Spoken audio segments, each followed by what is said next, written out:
Sarah Martinez had always preferred blending into crowds. At 34, she possessed an unremarkable appearance that served her well in civilian life. Average height, brown hair usually pulled back in a simple ponytail, and clothes that never drew attention. She worked as a night janitor at the downtown community center, a job that paid the bills and kept her mostly alone with her thoughts. The community center sat in a neighborhood that had seen better days. Graffiti covered most walls, and broken streetlights created pockets of darkness that made even brave souls walk faster after sunset. Sarah didn't mind the location. She understood darkness better than most people realized. On Tuesday evenings, the old Armory building next door hosted a self-defense class for local women. Sarah often heard them through the thin walls as she mopped floors and emptied trash cans. Their instructor, a loud man named Rick, spent more time flexing his muscles than teaching actual techniques. Sarah had watched through the windows a few times and noticed his students learning moves that would get them hurt in real situations. The Armory building had character. With its thick brick walls and high windows, built in the 1940s, it had served various purposes over the decades before becoming a rental space for community activities. The self-defense classes brought in decent money for the building owner, even though the instruction quality left much to be desired. Sarah's routine never varied. She arrived at work at 11 p.m., unlocked the community center with her key, and began her systematic cleaning process. She moved through each room methodically, her military training still evident in how she approached even mundane tasks. Everything had its place and purpose. Her past remained buried deep, surfacing only in nightmares that left her gasping awake at 3 a.m. 12 years in the Navy had ended abruptly when a mission went sideways in a way that still made her hands shake. The therapists at the VA hospital had given her pills and advice, but nothing helped like the steady rhythm of physical work and the safety of routine. The transition to civilian life had been harder than she expected. People move differently here, without the awareness that kept you alive in hostile territory. They stood with their backs to doors, walked with earbuds blocking important sounds, and trusted that tomorrow would arrive safely. Sarah envied their innocence while remaining constantly alert for threats they couldn't see. Her small apartment sat 3 blocks from work, a 1-bedroom space with reinforced locks and clear sight lines to all entrances. She kept her living space sparse and clean, with emergency supplies stored in places most people would never think to look. Old habits died hard, especially when those habits had kept her breathing through situations most people couldn't imagine. The neighborhood kids knew her as the quiet lady who sometimes gave them dollar bills for candy. She never engaged in long conversations, but they sensed something different about her. When older bullies tried to shake them down, those bullies often found themselves backing away without understanding why. Sarah's presence changed the energy of any space she entered, though she worked hard to keep that effect minimal. Her supervisor at the community center, Mrs. Chen, appreciated Sarah's reliability and thoroughness. In 5 years of employment, Sarah had never called in sick or arrived late. She completed her work efficiently and never caused problems with other staff members. Mrs. Chen suspected Sarah had military experience but respected her privacy enough never to ask direct questions. The self-defense classes next door had been running for 6 months when Sarah first noticed concerning patterns. Rick taught his students to telegraph their moves, making their intentions obvious to any attacker with basic training. He emphasized flashy techniques that looked impressive but required perfect conditions to work effectively. Worst of all, he was building false confidence in women who might one day need real skills to survive. Sarah found herself lingering near the shared wall on Tuesday evenings, listening to Rick's instruction with growing frustration. She heard him teaching a wrist grab escape that would fail against anyone with actual strength. His demonstration of proper stance left students off balance and vulnerable. When he showed them how to throw a punch, Sarah cringed at the technique that would break their thumbs before connecting with a target. The students were eager learners, mostly women from the neighborhood who wanted to feel safer walking alone at night. They ranged in age from college students to mothers in their 40s. All of them deserved better instruction than Rick provided, but they didn't know enough to recognize the inadequacy of their training. One Tuesday evening in October, Sarah was cleaning windows when she witnessed Rick's demonstration of knife defense. He showed his students how to grab an attacker's wrist and twist the weapon away, a move that worked only in movies and against cooperative partners. In reality, that technique would get someone killed quickly and violently. Sarah's jaw tightened as she watched through the glass. These women were paying good money to learn skills that might cost them their lives.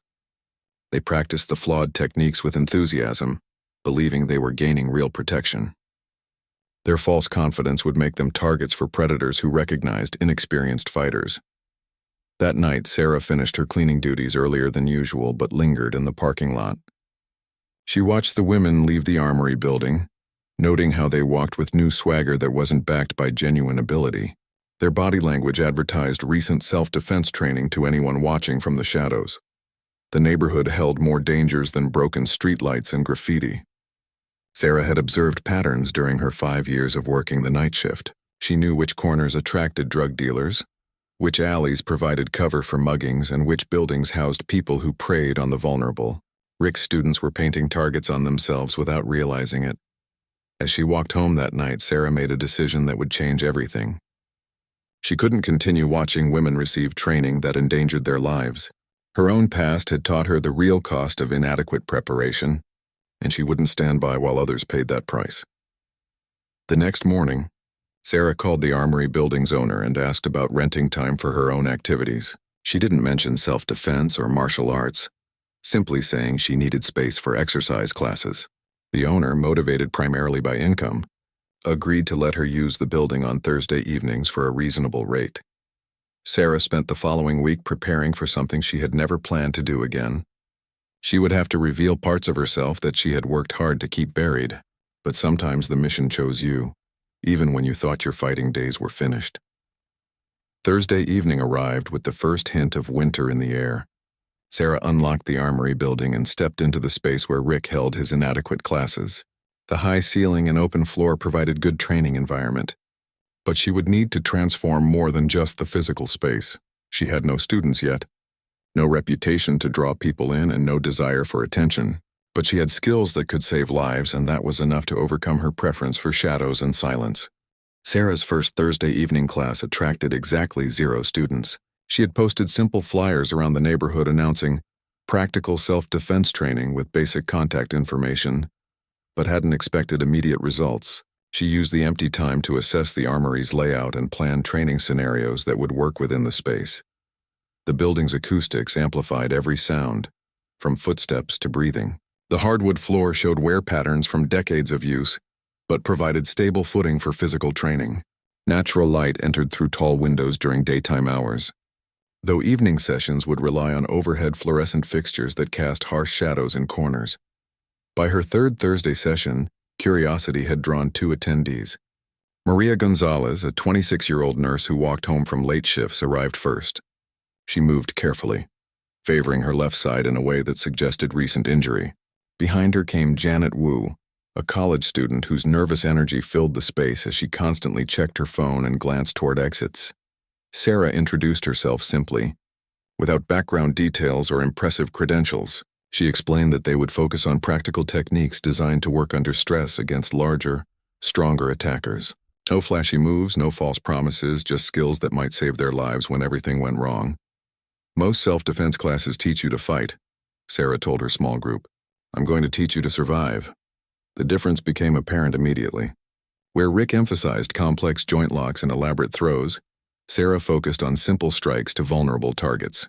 She taught them to recognize pre-attack indicators, to position themselves advantageously, and to understand that the goal was always escape, never prolonged engagement.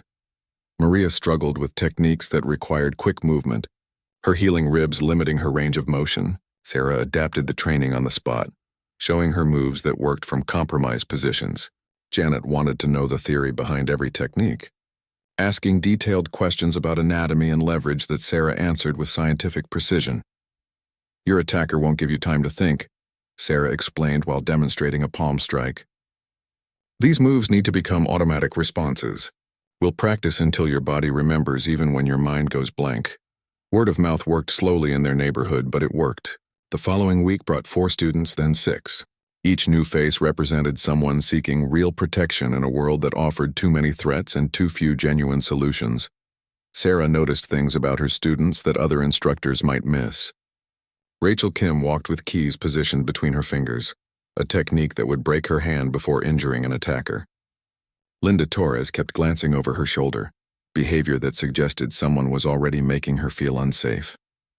Young Amy Chen arrived with bruises she tried to hide under long sleeves. Though she insisted they came from clumsiness, each student received individualized attention based on their specific needs and limitations.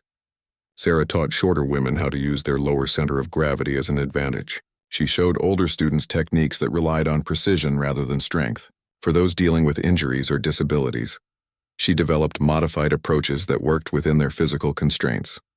The training sessions grew intense as students progressed beyond basic techniques. Sarah introduced stress conditioning, forcing them to execute moves while shouting and under pressure.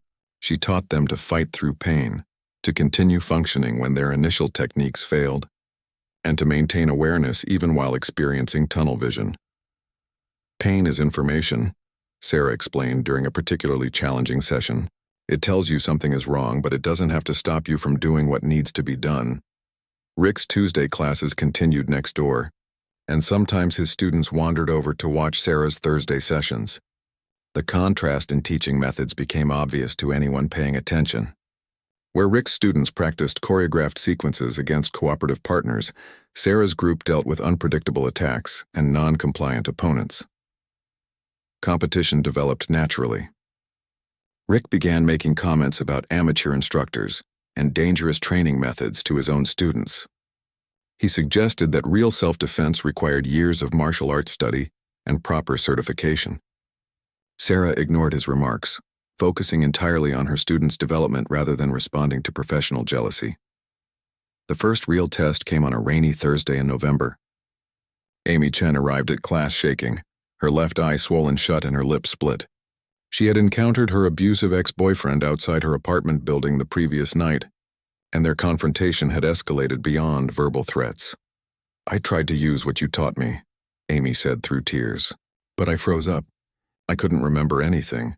Sarah pulled Amy aside while the other students practiced. She explained that freezing under extreme stress was normal, that even trained soldiers experienced similar responses during their first combat encounters. The key was understanding that initial failure didn't mean the training was worthless. "Your body needs time to integrate these skills," Sarah said gently. "Real fights aren't like practice, but every technique you've learned is still there, waiting for the right moment to surface." That evening, Sarah modified her entire training approach. She began incorporating more psychological preparation, teaching students to manage fear and maintain decision-making ability under extreme stress. She introduced scenario-based training that replicated the chaos and confusion of actual attacks. The changes pushed some students beyond their comfort zones. 2 women dropped out after the first high-stress session, unable to handle the emotional intensity of realistic training. But the core group that remained became noticeably more confident and capable with each passing week. Sarah found herself remembering why she had chosen military service originally. The satisfaction of preparing people to handle dangerous situations, of giving them tools that might save their lives, connected her to a sense of purpose she had lost after leaving the Navy. These women trusted her with their safety, and that trust meant everything. December brought the first snow and an unexpected challenge. Rick's Tuesday class size had been declining as word spread about Sarah's more effective training methods. His income dropping, Rick decided to take action against what he saw as unfair competition from an unqualified instructor. On a cold Thursday evening, Rick arrived at the Armory building with 3 of his remaining students and 2 friends from his gym. They positioned themselves near the entrance, making comments loud enough for Sarah's students to hear as they arrived for class. "That woman doesn't know what she's talking about," Rick announced. "Real self-defense takes years to learn properly. She's going to get someone hurt with her amateur methods." Sarah's students hesitated, uncertain how to respond to the confrontation. Some considered leaving rather than walking past Rick's group. Sarah herself remained inside the building, aware of the situation but unsure how to address it without escalating tensions. The standoff continued for several minutes, with Rick's group becoming increasingly aggressive in their comments and positioning. They blocked the main entrance, forcing Sarah's students to either confront them or abandon their training session. Inside the Armory, Sarah realized she had reached a decision point that would define everything that followed. She could back down, avoid confrontation and return to her quiet life of cleaning floors and hiding from her past. Or she could step forward and accept whatever consequences came from revealing who she really was. Sarah stepped through the Armory's front entrance into the cold December evening. The confrontation waiting outside represented everything she had spent 5 years avoiding, but her students stood clustered together near the parking lot, uncertain and intimidated, while Rick's group controlled the building's main access point. Rick stood with his arms crossed, flanked by 2 gym companions whose size was clearly meant to intimidate. His remaining students looked uncomfortable with the situation, but stayed loyal to their instructor. The entire group had positioned themselves to force Sarah's students to either walk past them or abandon their training session entirely. "There she is," Rick announced loudly as Sarah appeared, the amateur who thinks she can teach real self-defense without any proper training or credentials. Sarah's students watched nervously as she approached the group blocking the entrance. Maria shifted her weight, still favoring her healing ribs. Janet clutched her phone like a lifeline. Amy stood slightly behind the others, her recent encounter with violence making her especially sensitive to confrontational energy. "Ladies, you should know that this woman has no martial arts background," Rick continued, directing his comments towards Sarah's students rather than addressing her directly. "She's teaching you moves that will get you seriously hurt in real situations." Sarah stopped about 10 feet from Rick's group, maintaining distance while assessing their positioning and body language. The 2 gym companions showed signs of steroid use and recent weight training, but their stance indicated limited fighting experience. Rick himself displayed the overconfidence common among instructors who had never faced genuine violence. "Rick," Sarah said quietly, her voice carrying clearly in the cold air, "my students need to get inside for their class." "Please move away from the door." "I don't think so," Rick replied, stepping closer. "These women deserve to know they're wasting their money on fake training from someone who learned everything from internet videos." Sarah's students exchanged worried glances. Several had their phones ready to call for help, but the situation hadn't escalated to obvious criminality yet. The confrontation existed in that gray area where aggressive behavior hadn't quite crossed legal boundaries. "What credentials do you have?"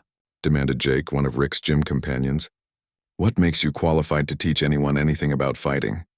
Sarah remained silent for several seconds, feeling the weight of a decision that would change everything. She had worked hard to build a quiet, anonymous life where her past remained buried. Revealing her background would invite questions, attention, and memories she preferred to keep locked away. But her students needed protection from more than just potential attackers on dark streets. They needed protection from dangerous instruction that gave them false confidence and ineffective techniques. They deserved to know their training came from someone who understood real violence, not theoretical scenarios. "I served 12 years in the United States Navy," Sarah said simply. "Special operations." The statement landed like a physical blow. Rick's confident expression faltered as he processed implications he hadn't considered.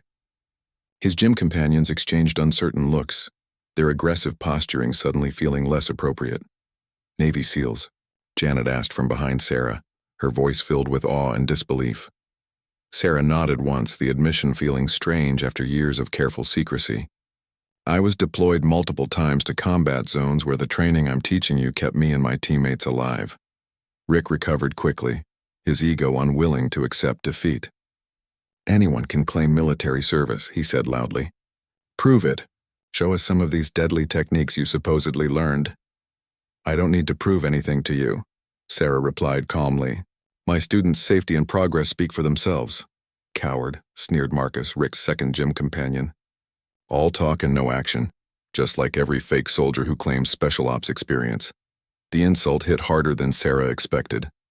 She had faced accusations and challenges throughout her military career, but having her service questioned by civilians who had never faced real danger triggered responses she thought she had controlled. Sarah's breathing deepened slightly, her stance shifting in ways that trained observers would recognize as preparation for violence. The change was subtle but unmistakable to anyone who understood body language and combat positioning. "You want a demonstration?" Sarah asked quietly. Her students sensed the shift in energy immediately. Amy stepped backward instinctively, remembering her recent experience with escalating confrontations. Maria moved protectively closer to Janet, both women recognizing that something significant was about to happen. Rick's group felt the change too, but misinterpreted Sarah's stillness as hesitation rather than preparation. Marcus stepped forward aggressively, moving within striking distance with the overconfidence of someone who had never faced trained opposition. "Yeah, show us what you've got, Navy girl," Marcus taunted, reaching out to grab Sarah's shoulder. What happened next took less than 3 seconds but would be replayed in everyone's memory for years afterward. Marcus's hand never reached its target. Sarah moved with fluid precision that seemed to bend physics, redirecting his momentum while simultaneously striking pressure points that dropped him to his knees, gasping for breath. Jake rushed forward to help his friend, only to find himself face down on the frozen pavement, with his arm twisted behind his back in a position that promised dislocation if he struggled. Sarah had controlled both men without appearing to exert significant effort, her movements economical and devastatingly effective. Rick stood frozen, his mouth open in shock. His students backed away from the demonstration, finally understanding the vast difference between theatrical martial arts and real combat skills. Sarah's students watched in amazement as their quiet instructor revealed capabilities they had never imagined. "Training is over when I say it's over," Sarah said calmly, releasing Jake and stepping back from both men. Neither showed any inclination to continue their aggression. "My students have a class to attend." Marcus struggled to his feet, still gasping and unable to speak clearly. Jake remained on the ground longer, testing his arm carefully before attempting to stand. Both men looked at Sarah with new understanding of what they had challenged so carelessly. Rick's face flushed red with embarrassment and anger, but he was smart enough not to escalate further. "This isn't over," he muttered, but his threat carried no conviction. He gestured to his companions and students, leading them away from the Armory building with whatever dignity he could salvage. Sarah's students gathered around her as the defeated group departed, their questions coming in an excited rush. They wanted to know about her military service, her combat experience, her training methods, and dozens of other details she wasn't ready to share. "Inside," Sarah said simply. "We have work to do." The training session that followed was unlike any previous class. Sarah's students approached their instruction with new respect and intensity, understanding that they were learning from someone who had survived situations most people couldn't imagine. Their techniques sharpened noticeably, their focus improved, and their confidence grew on solid foundations rather than false bravado. But Sarah knew that revealing her background had consequences beyond improving her students' attitudes. Rick would spread word about the confrontation, embellishing details and probably exaggerating the violence involved. Other people would become curious about the quiet janitor who possessed such extraordinary skills. Her peaceful, anonymous life was ending, replaced by something that felt both terrifying and oddly familiar. She was stepping back into a world where her abilities mattered, where people depended on her skills for their safety and survival. As her students practiced the evening's techniques, Sarah realized she had missed this sense of purpose more than she had admitted to herself. Teaching these women to protect themselves connected her to the best parts of her military service, while helping heal wounds left by the worst parts. News of the confrontation spread through the neighborhood faster than Sarah had anticipated. By Saturday morning, strangers were approaching her on the street, asking questions about military service and self-defense training. The anonymity she had carefully maintained for 5 years evaporated almost overnight. Mrs. Chen called Sarah into her office Monday morning with obvious concern. Someone had contacted the community center's administration, raising questions about their night janitor's background and potential liability issues. Sarah found herself explaining her military service to her supervisor, while trying to minimize details that might cause further complications.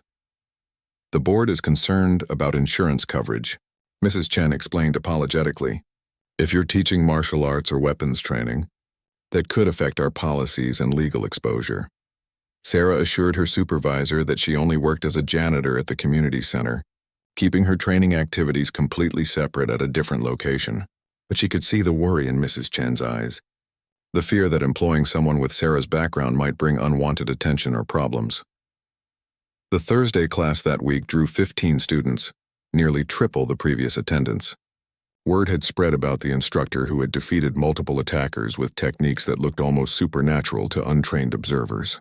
New faces filled the Armory building, eager to learn from someone whose credentials had been dramatically demonstrated. Sarah felt overwhelmed by the sudden attention and increased responsibility. She had developed training methods for small groups where individual instruction was possible. Managing 15 students safely required different approaches and much more careful planning. Among the new arrivals was Detective Linda Rodriguez from the City Police Department. She introduced herself after class, explaining that several officers had heard about Sarah's background and wanted to discuss potential collaboration on training programs. "We're always looking for qualified instructors," Detective Rodriguez said, "especially people with real combat experience who understand the difference between sport fighting and survival situations."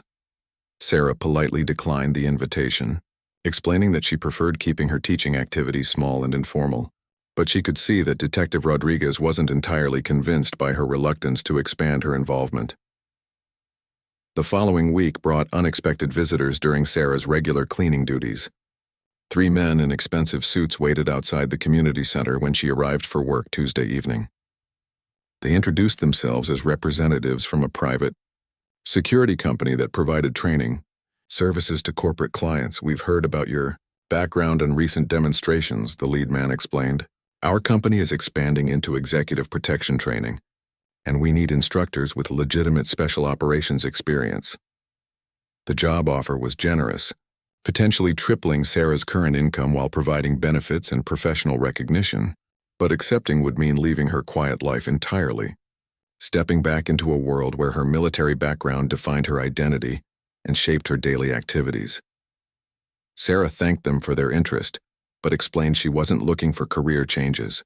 The men left business cards anyway, suggesting she reconsider when she was ready for new opportunities. Their visit left her feeling unsettled, wondering how many other people were now aware of her background and location. Thursday's class grew to 22 students, straining the Armory building's capacity and Sarah's ability to provide adequate supervision. She found herself training assistants from her original students, promoting Maria and Janet to help demonstrate techniques and monitor newer participants. The increased attention brought quality challenges alongside quantity problems. Some new students arrived expecting to learn flashy movie techniques or acquire instant fighting abilities. Others seemed more interested in the novelty of training with a former Navy SEAL than actually developing practical skills. Sarah implemented screening procedures, requiring new students to attend an orientation session where she explained her training philosophy and methods. She emphasized that her classes focused on survival rather than sport, practical application rather than theoretical study, and required serious commitment rather than casual participation. "If you want to learn tournament fighting or earn belts in traditional martial arts, there are other instructors better suited to those goals," Sarah told each orientation group. "My training is designed for people who might face real violence and need skills that work when their lives depend on it." The screening process reduced her student numbers but improved the quality of training significantly. Those who remained were genuinely committed to learning practical self-defense skills and willing to endure the physical and emotional challenges of realistic preparation. Amy Chen showed remarkable progress during this period, her confidence growing stronger with each session. The techniques were becoming automatic responses. Her awareness of dangerous situations had improved dramatically, and she carried herself with new assurance that deterred potential threats. But Sarah's past continued creating complications in her present. Rick had apparently contacted local martial arts schools, spreading word about the fake Navy SEAL, who was stealing students with dangerous training methods. Several instructors visited her Thursday classes, ostensibly interested in observing techniques but actually looking for evidence to support challenges to her credentials. One Thursday evening in January, Sarah arrived at the Armory building to find graffiti spray-painted across the front entrance. "Fake soldier" and "liar" were written in red letters large enough to be seen from the street. Someone had also damaged the locks, though not successfully enough to gain entry. Sarah spent an hour cleaning the graffiti before her students arrived, but the message was clear. Someone was trying to intimidate her into abandoning her teaching activities through harassment and property damage. The escalation worried her more than direct confrontation would have. Detective Rodriguez appeared at the next class, investigating the vandalism incident after Sarah reported it to police. Her presence made some students nervous, but she assured them she was there in a professional capacity to document the crime scene. "This kind of harassment sometimes escalates," Detective Rodriguez warned Sarah privately.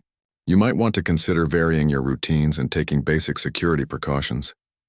Sarah appreciated the advice but explained she was already more security conscious than most people realized.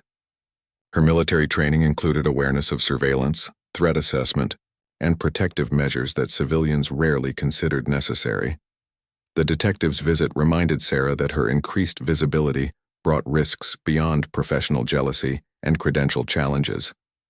Some people were attracted to those with special operations backgrounds for the wrong reasons, seeking to exploit their skills for illegal activities or simply to associate with someone they perceived as dangerous and exciting. Friday morning brought an unexpected phone call to Sarah's apartment. The caller identified himself as Command Master Chief Peterson from the Naval Special Warfare Command, requesting a meeting to discuss Sarah's recent activities. "We've received inquiries about your background from several sources," Peterson explained. "There are concerns about unauthorized use of Navy SEAL training methods and potential violations of service agreements." Sarah agreed to meet with Peterson that afternoon, though she knew the military had no legal authority over her civilian activities. Her discharge had been honorable, and she had never signed agreements preventing her from sharing general self-defense techniques. The meeting took place at a downtown coffee shop where Peterson, now retired but working as a liaison for veteran affairs, explained the Navy's concerns about former SEALs using their training for personal profit without proper authorization. "The problem isn't what you're doing," Peterson said carefully. "It's the attention you're attracting and the potential for others to misuse your story or credentials." Sarah understood the implications. Her demonstration against Rick's group had been witnessed by multiple people who were now spreading increasingly exaggerated versions of events. Each retelling made her seem more dangerous and mysterious, creating a legend that bore little resemblance to reality. "I'm just teaching basic self-defense to women in my neighborhood," Sarah explained. "Nothing classified, nothing that isn't available in civilian training programs." Peterson nodded sympathetically but warned that perception often mattered more than reality in these situations. He suggested she consider consulting with military lawyers about proper procedures for former special operations personnel engaging in civilian training activities. The conversation left Sarah feeling trapped. Between worlds she had worked hard to keep separate. Her military past was colliding with her civilian present in ways that threatened both her privacy and her newfound sense of purpose. The legal consultation took place on a gray February morning in downtown offices that smelled of expensive coffee and old leather. Sarah sat across from Amanda Walsh, a military attorney who specialized in veterans' transition issues and post-service complications. "Your situation is more complex than most," Walsh explained after reviewing Sarah's discharge papers and current activities. "While you have every right to teach civilian self-defense, your specific background creates unique considerations." The lawyer outlined several concerns that Sarah hadn't anticipated. Her Navy SEAL training included classified techniques that, while not directly taught in her classes, influenced her teaching methods in ways that could potentially violate security agreements. Additionally, using her military credentials to attract students might constitute unauthorized commercial exploitation of government training. The safest approach is to obtain formal clearance from Naval Special Warfare Command, Walsh advised. "It's a bureaucratic process, but it protects you from future legal challenges and provides official authorization for your activities." Sarah left the meeting feeling frustrated by the complexity of simply trying to help people protect themselves. The bureaucratic requirements seemed designed to discourage former military personnel from sharing knowledge that could save civilian lives. But she also understood the Navy's need to control how special operations training was represented and used. Thursday evening brought 28 students to the Armory building, forcing Sarah to implement a waiting list for the first time. The class size had grown beyond what she could safely manage alone, even with help from Maria and Janet as assistant instructors. Among the new faces was Dr. Patricia Williams, a trauma surgeon who had heard about Sarah's training from colleagues at the hospital. She was particularly interested in medical aspects of self-defense, wanting to understand injuries commonly seen in assault cases and how proper training might prevent them. "I see the results of failed self-defense attempts in my emergency room," Dr. Williams explained after class. "Women who tried techniques they learned elsewhere but ended up with broken hands, torn ligaments, or worse injuries. than they might have sustained without fighting. The conversation reinforced Sarah's belief that proper training could literally mean the difference between life and death for her students. But it also highlighted the massive responsibility she carried in preparing them for situations where mistakes had permanent consequences. The following week brought disturbing news that would test everything Sarah had taught her students. Amy Chen called Tuesday evening, her voice shaking as she reported that her abusive ex-boyfriend had been released from jail and was looking for her. "He's been asking my friends where I live now," Amy said through tears. "Someone told him I've been taking self-defense classes and now he's angry about that too. He says I'm going to pay for embarrassing him." Sarah immediately began developing a safety plan for Amy, including emergency contacts, safe locations, and specific protocols for different threat scenarios. But she also recognized that Amy's situation represented exactly why her training needed to be effective rather than theoretical. "Remember everything we've practiced," Sarah told Amy. "Trust your instincts, maintain awareness, and don't hesitate to act if he corners you. Your safety is more important than his feelings or legal consequences." Thursday's class took on new urgency as Sarah used Amy's situation to emphasize realistic threat assessment and response planning. She taught the entire group how to recognize escalation patterns, document threatening behavior, and coordinate with law enforcement effectively. "Real attackers don't follow rules or give you time to prepare," Sarah reminded her students. "They choose times and places that give them advantages. Your job is to recognize those situations early and respond appropriately." The practical exercise that evening involved scenario training based on Amy's actual circumstances. Students practiced techniques for apartment building attacks, parking lot encounters, and workplace confrontations. Sarah pushed them harder than usual, knowing that theory wouldn't help Amy if her ex-boyfriend found her. Friday morning brought news that validated Sarah's concerns and training methods. Amy's ex-boyfriend had been arrested after attempting to break into her new apartment. A neighbor had called police when they heard shouting and breaking glass, but Amy had already escaped through a back window and reached safety. "I heard him trying to force the front door," Amy reported when she called Sarah. "Just like you taught us. I recognized the sound pattern and didn't wait to see if the locks would hold. I was already climbing out the window when he broke through." The successful escape proved that Sarah's training was saving lives, not just building confidence. Amy had applied lessons about situational awareness, threat recognition, and escape planning under real pressure. Her survival validated every hour Sarah had spent developing practical, rather than theatrical techniques. But Amy's case also attracted attention from people Sarah preferred to avoid. The arrest report mentioned that the victim had recent self-defense training that enabled her escape, leading reporters to investigate the instructor who had prepared her so effectively. Local news stations began calling the Armory building, seeking interviews about the Navy SEAL instructor, whose training had prevented a serious assault. Sarah declined all interview requests, but her refusal to speak publicly only increased media interest in her story. Detective Rodriguez visited Thursday's class again, this time bringing concerning information about threats Sarah had been receiving. Someone had called the police department claiming that a dangerous veteran was teaching weapons training to civilians without proper licenses or oversight. "These calls are probably coming from someone with a personal grudge," Rodriguez explained. "But we have to investigate all reports about potential illegal weapons instruction or unauthorized military training." Sarah provided documentation showing that her classes focused on unarmed self-defense techniques available in any martial arts school. She had never taught weapons handling, tactical operations, or classified military procedures. But she could see that the complaints were designed to harass her through legal challenges, rather than actual violations. The harassment campaign escalated when someone filed complaints with the building department about unauthorized commercial activities in the Armory space. City inspectors arrived during a Thursday class, forcing Sarah to suspend training while they examined occupancy permits and business licensing requirements.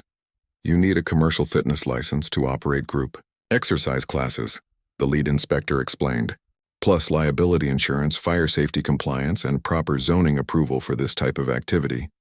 Sarah found herself navigating bureaucratic requirements she had never considered.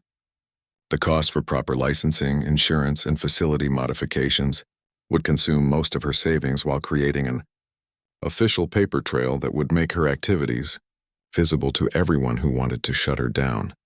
The building owner grew nervous about the complications Sarah's classes were creating. He had rented the space expecting simple exercise activities, not controversial training that attracted media attention and regulatory scrutiny. When he received a call from his insurance company asking about liability coverage for military-style combat training, he began questioning whether continuing the rental arrangement was worth the potential problems. "I'm not saying you have to leave," the owner told Sarah during an uncomfortable phone conversation, "but this situation is getting complicated in ways I didn't expect when we made our agreement." Sarah understood his concerns but felt frustrated that helping people protect themselves had become so controversial. Her students needed the training she provided, especially after Amy's case proved its effectiveness. But the administrative and legal obstacles seemed designed to prevent exactly the kind of practical instruction that could save lives. The Thursday following the inspection brought only 12 students, down from the recent high of 28. Word had spread about the bureaucratic challenges, and some students worried about being associated with activities that might be shut down or declared illegal. Those who remained showed increased dedication to their training, understanding that external pressures might force Sarah to discontinue her classes. They practiced with new intensity, recognizing that each session might be among their last opportunities to learn from someone with genuine combat experience. Maria had progressed enough to assist with instruction for newer students, her own healing ribs no longer limiting her movement. Janet's analytical mind had absorbed the theoretical foundations of Sarah's teaching methods, allowing her to explain techniques to visual learners who struggled with purely physical demonstrations. "You've created something important here," Dr. Williams observed after helping treat a student's minor training injury. "These women are developing real skills that could save their lives. It would be tragic if bureaucratic obstacles shut down such valuable instruction." Sarah appreciated the support but realized she was facing a decision that would determine whether her teaching continued at all. She could comply with all licensing requirements except increased visibility and regulation and transform her informal classes into an official business. Or she could return to her quiet life of cleaning floors and letting others worry about their own protection. The choice felt like choosing between two different versions of herself: the anonymous janitor who avoided attention and complications, or the instructor who accepted responsibility for preparing others to survive dangerous situations. That evening, Sarah walked through the neighborhood where many of her students lived.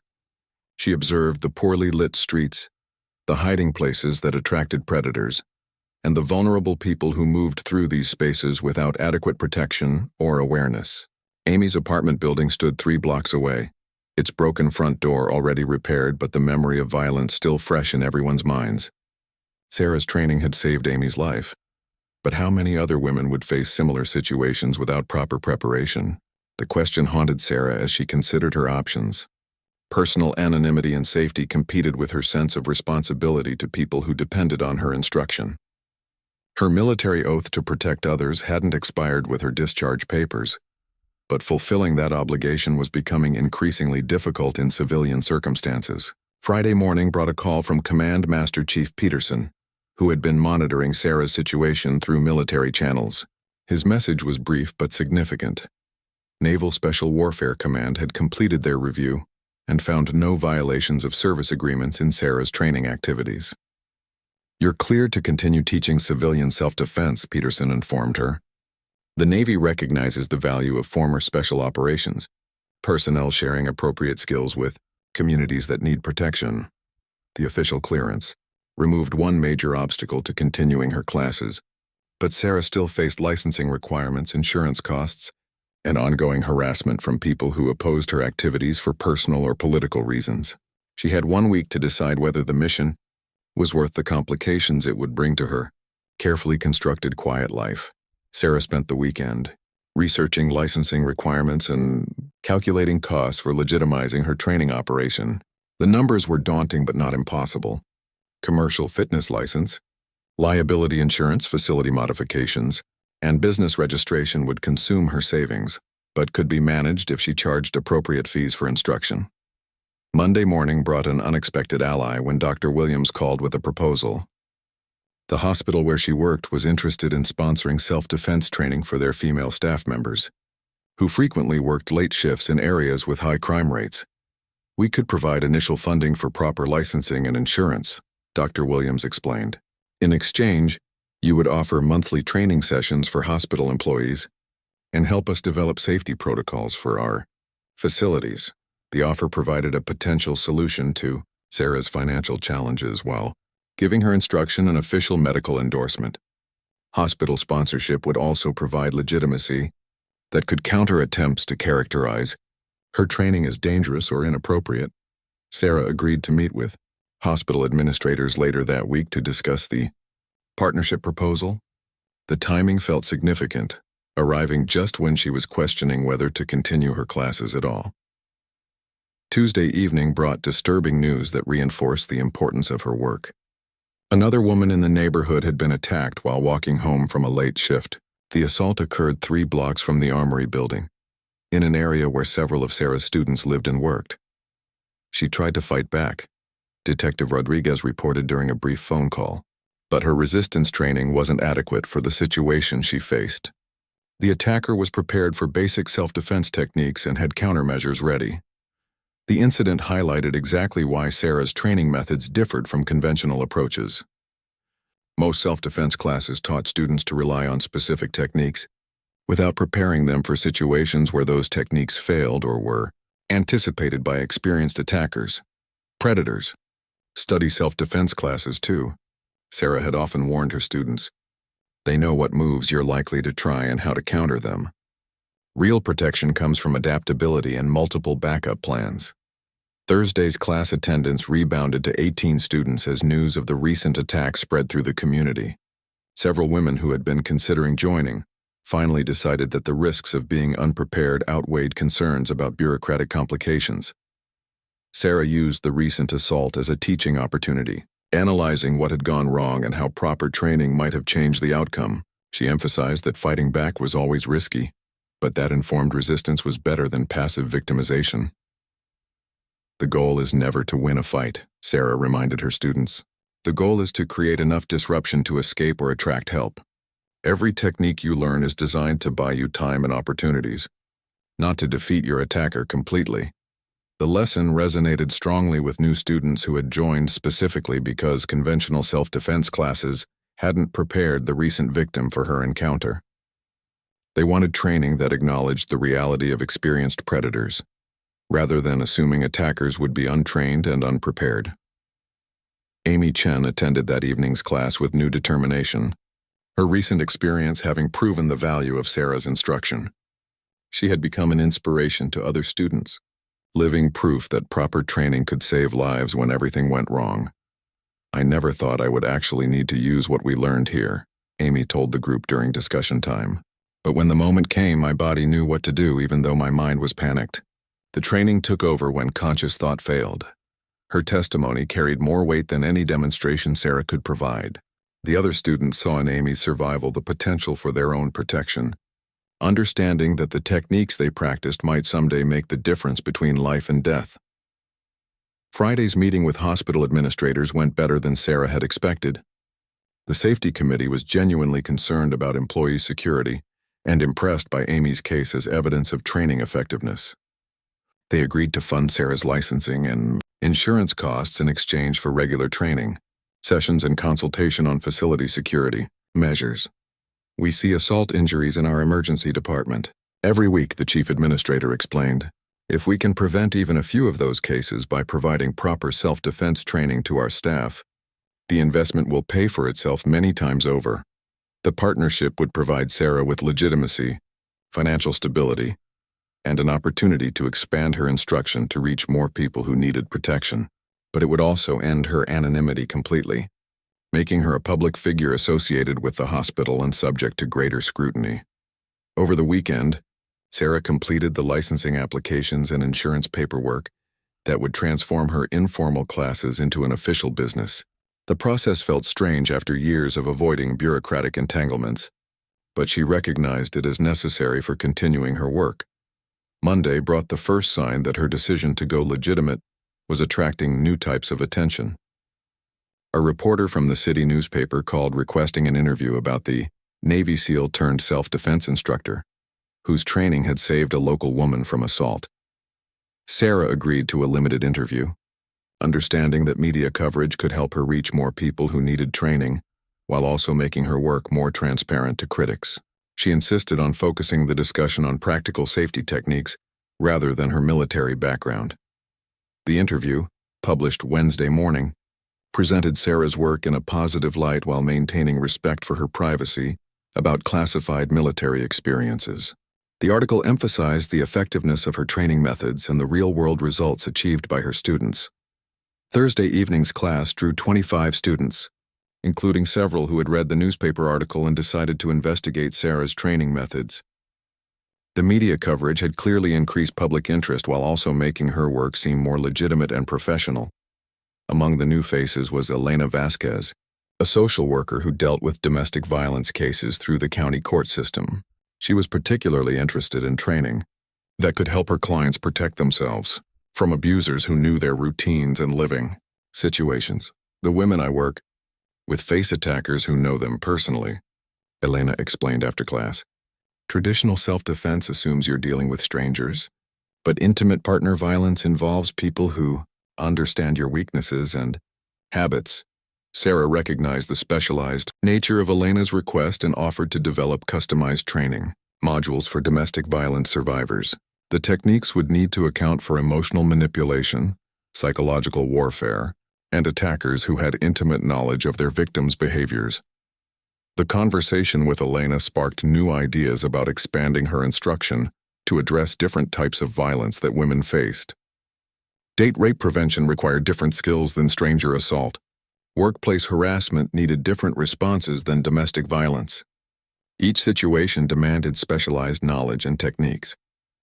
By the end of March, Sarah's classes had evolved into a comprehensive self-defense program with multiple tracks for different threat categories.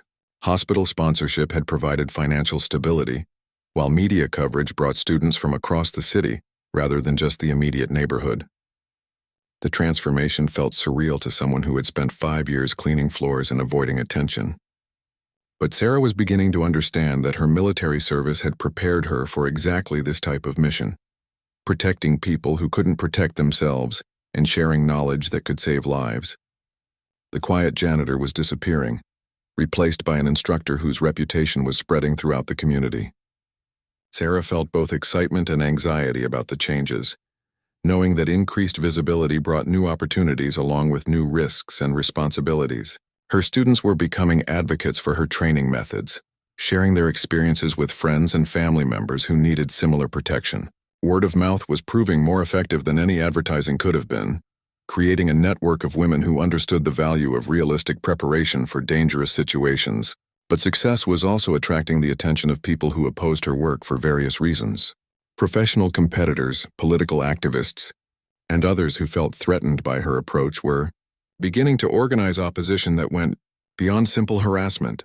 The organized opposition revealed itself during the first week of April when Sarah arrived at the Armory building to find protesters gathered outside, about 15 people carrying signs reading, "No military training for civilians and violence isn't the answer," had positioned themselves between the parking lot and the building entrance. Leading the demonstration was Dr. Marcus Webb, a university professor who specialized in conflict resolution and nonviolent resistance. He had apparently organized the protest after reading about Sarah's growing program and deciding that military-style training promoted dangerous attitudes toward conflict. "We're here to offer alternatives to violence-based solutions," Dr. Webb announced to arriving students through a megaphone. "True safety comes from community building and addressing root causes of violence, not from learning to hurt other people." Sarah's students gathered uncertainly near their cars, unsure how to respond to the confrontation. Some seemed intimidated by the protesters' aggressive messaging, while others appeared angry at having their safety training characterized as promoting violence. Sarah approached the demonstration calmly, recognizing the protesters' right to express their views, while also needing to ensure her students could access their training safely.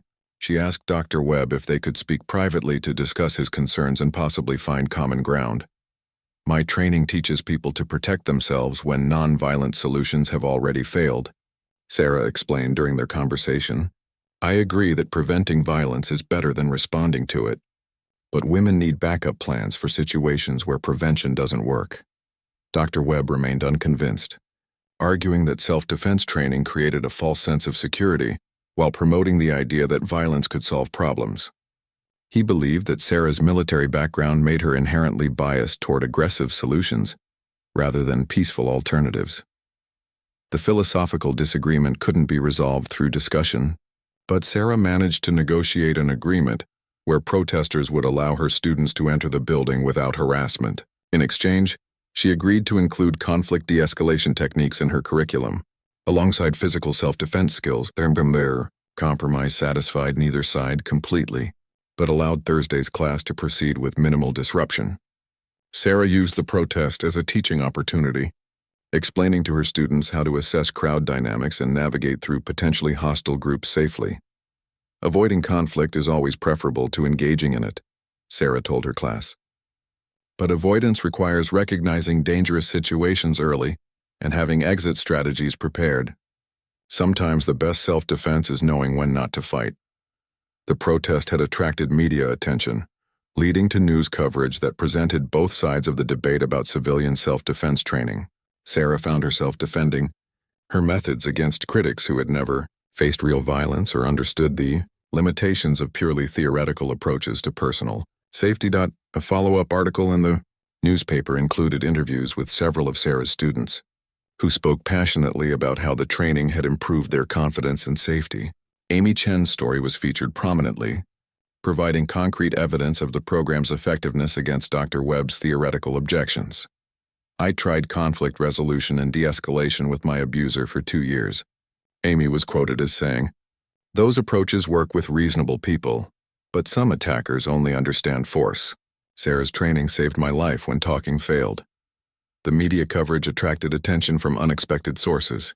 A women's advocacy group offered to provide additional funding for Sarah's program, recognizing it as an important resource for domestic violence survivors and women in high-risk situations. Simultaneously, several other martial arts instructors reached out to learn about Sarah's teaching methods. They had noticed that her students seemed better prepared for real-world situations than those trained in traditional schools, and wanted to understand what made her approach so effective. Sarah began developing instructor certification programs to share her methods with other qualified teachers while maintaining quality control over how her techniques were taught. The expansion would allow more women to access realistic self-defense training, while creating a network of instructors who understood the difference between sport fighting and survival skills.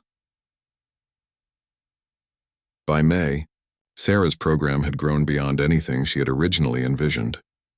Hospital partnerships had expanded to include other healthcare facilities and social service agencies.